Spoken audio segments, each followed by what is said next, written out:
জানো তো তোমরা, রান্নাটা আমার ভালোবাসা, রান্নাটা আমার সৃষ্টি। আজকে কি বানাবো বলুন তো? সাবেকি রান্নার মধ্যে অন্যতম রান্না পরমান্ন বা পায়েস। পায়েস বানানোর জন্য 100 গ্রাম কামিনী আদপ নিয়েছি। আতপ চাল ঘিতে মাখিয়ে ফুটন্ত দুধে দেব, কাজু কিশমিশও দেব এবং পাটালি গুঁড়ে হবে।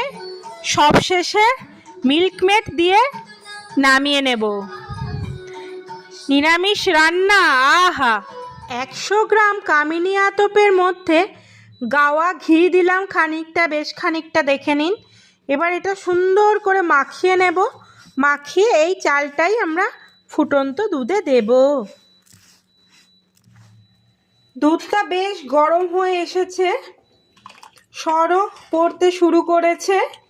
এবার আমরা কাজু কিশমিশটা দিয়ে দেব। অনেকে পরে দেন, কিন্তু দুধটা ফুটতে ফুটতে দিলে কি ভালো ফুলে উঠবে কাজু কিশমিশটা।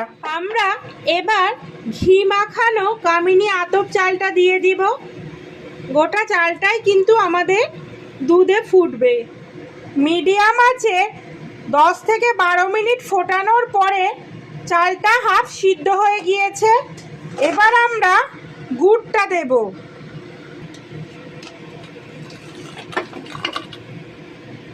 গুড়টা দিয়ে দিলাম। কি সুন্দর গন্ধ বেরিয়েছে জানেন তো? আর গুড়ের পায়েস তো রংটাও কি সুন্দর এসেছে। ওপর দিয়ে সামান্য মিঠাই মেটটা দেব, দিয়ে নেড়ে চেড়ে নিলেই তৈরি আজকে সুস্বাদু পায়েস।